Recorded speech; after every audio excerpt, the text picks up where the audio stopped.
Salut les voyageurs, aujourd'hui je vais répondre à une question de Célia. Célia va partir en Asie bientôt et elle a vu sur internet que les pays asiatiques peuvent demander, quand on rentre sur leur territoire, peuvent demander une preuve que l'on va quitter ce territoire avant la fin du visa, avant la fin de la période des 30 jours, des 60 jours ou des 90 jours suivant les pays et suivant les extensions de visa que vous allez prendre.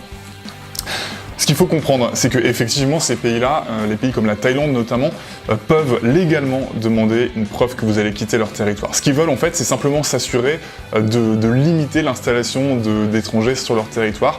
Mais ce qu'il faut comprendre, c'est que c'est pas les touristes occidentaux qui visent quand ils font ça, ce sont plutôt les pays voisins qui vont fuir les conditions de vie de leur propre pays pour s'installer en Thaïlande où les conditions sont meilleures. Et ce que ne veulent pas les autorités thaïlandaises, c'est justement subir un flot de personnes qui vont s'installer sur leur territoire et ne plus contrôler les entrées sur leur territoire. Ils veulent s'assurer que les touristes qui viennent de ces pays-là vont repartir. Donc effectivement, quand vous allez rentrer sur le territoire thaïlandais, potentiellement, on peut vous demander une preuve de sortie de territoire. Dans les faits, on ne va pas le faire. C'est jamais arrivé. Ça m'est pas arrivé personnellement. À chaque fois que je suis allé en Asie et que j'ai franchi un poste de frontière en Asie, on m'a jamais demandé ça. Et les gens que je connais, ça ne leur est jamais arrivé également. Peut-être que c'est arrivé à des gens qui regarderont cette vidéo, c'est possible, mais c'est vraiment une extrême, infime minorité à qui ça va arriver. Alors peut-être que ça va vous arriver, mais a priori, ça ne devrait pas être le cas. Alors pourquoi ça ne devrait pas être le cas? Pour deux raisons. La première chose, c'est que les douaniers en Asie, d'ailleurs, les gens en Asie de manière générale, mais les douaniers aussi en particulier, ne parlent pas anglais ou très très mal anglais. Et du coup, s'ils voient que vous ressemblez au backpacker avec le gros sac à dos, que vous êtes... ils sont habitués, ils envoient des dizaines, ils envoient plus que des dizaines, ils envoient des centaines, voire des milliers par jour des backpackers débarquer dans leur pays. Et donc, ils ont de l'habitude, ils savent très bien que vous n'êtes pas là pour vous installer en Thaïlande, parce que c'est ça qu'ils ont peur, c'est ça qu'ils veulent. S'ils vous demandent une preuve de sortie de territoire, c'est parce qu'ils ont peur que vous restiez. Donc, ils savent très bien, en vous voyant débarquer avec le sac à dos, etc., que vous n'allez pas rester en Thaïlande. Ils savent très bien que votre objectif, c'est de faire 2 semaines, 3 semaines, peut-être 1 mois en Thaïlande, et de partir dans un pays voisin pour continuer de découvrir.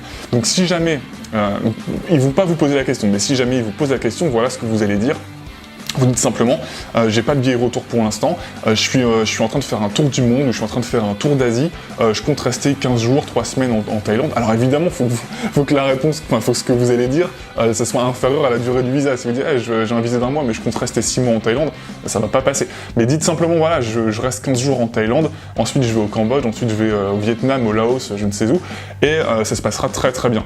Si jamais vous avez peur, si jamais vous le sentez pas, si jamais, voilà, psychologiquement au moment de passer les contrôles, vous voulez vraiment assurer le coup et faire en sorte psychologiquement de ne pas avoir le moindre doute, ce que vous pouvez faire, c'est acheter un billet de train ou un billet de bus entre 2 villes frontalières. Par exemple, si jamais vous arrivez en Thaïlande et que vous avez peur que le douanier au contrôle à la frontière en arrivant en Thaïlande vous demande une preuve de sortie de territoire, ce que vous pouvez faire, c'est acheter un billet de bus ou un billet de train frontalier entre 2 villes très proches. Donc vous avez la frontière ici, et vous achetez un billet qui va de là à là, donc par exemple entre la Thaïlande et le Cambodge, pour une poignée d'euros, ça vous coûtera peut-être 5, 7, 10 euros max.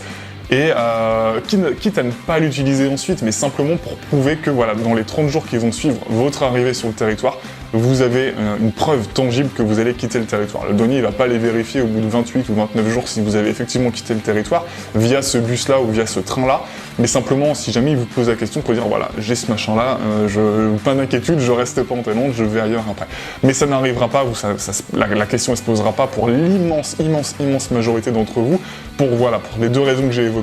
La barrière de la langue, ils se contentent, le flot de touristes que je vois à chaque fois que je passe les contrôles en Asie, ou même les gens que je connais qui y sont allés, c'est exactement pareil à chaque fois.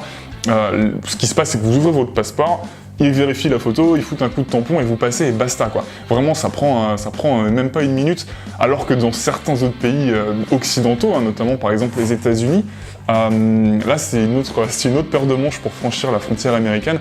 Il faut répondre à tout un tas de questions. Enfin voilà, les douaniers ils rigolent pas, ils vont vous interroger sans relâche pendant plusieurs minutes. Faudra leur donner votre itinéraire, faudra dire où est-ce que vous allez dormir, chez qui vous allez rester, quel parcours vous comptez faire, quel est le motif de votre séjour. Il faut vraiment répondre à un interrogatoire, quoi, quand vous arrivez sur le territoire américain. En Thaïlande, en Asie, d'une manière générale, c'est pas du tout comme ça. Non, vous arrivez, vous passez les contrôles, on vous met un tampon sur votre passeport, vous rentrez sur le territoire, basta. Et après personne va vous faire chier. Ça se passe très très bien, très très facilement. Voilà, donc le conseil c'est ça, c'est ne vous prenez pas la tête avec ce qui va être écrit sur les sites du gouvernement ou ce genre de choses, parce qu'effectivement, légalement, on peut vous demander une preuve que vous allez ressortir du territoire. Dans les faits, on vous la demandera pas. Si jamais on vous la demande, vous expliquez que vous faites un tour du monde et que vous comptez rester 15 jours, 3 semaines en Thaïlande, pas plus, et que vous allez ensuite au Vietnam, n'importe où. Enfin, je dis Thaïlande, mais parce que c'est le mail de Célia. Célia me posait la question par rapport à la Thaïlande, je crois qu'elle arrive à Bangkok. Mais votre cas, vous, ça sera peut-être un autre pays d'Asie, mais ça fonctionnera exactement de la même manière. Donc ne vous prenez pas la tête, tout va bien se passer, ils ont l'habitude de voir des backpackers, si jamais vous arrivez avec votre gros sac à dos, etc., voilà, ils savent tout de suite quel type de personne vous êtes, quel type de voyage vous allez faire, et ils vont pas vous emmerder, je vous le garantis. Voilà, si jamais ça peut vous rassurer, achetez un billet pas cher, trouvez sur internet les deux villes frontalières je reprends la Thaïlande, mais peu importe, entre la Thaïlande et puis le pays juste à côté, vous regardez la liste des villes, vous comparez les prix pour prendre le truc le moins cher, et comme ça va vous rassurer psychologiquement de savoir que si on vous pose la question, si on vous demande une preuve, vous allez pouvoir montrer une preuve et rentrer sur le territoire sans problème. Mais dans tous les cas, ne vous prenez pas la tête, ça ira, il n'y aura aucun souci. Voilà, j'espère que Célia, que ça t'a rassuré, il n'y a aucun risque, ne t'en fais pas, tu peux foncer, tu peux y aller, tu n'auras aucun problème à aucune des frontières que tu traverseras, je te le garantis. Voilà, je te souhaite un très bon voyage et je vous souhaite à tous de très bons voyages si vous partez prochainement. Et je vous dis à bientôt pour de prochaines vidéos. Ciao.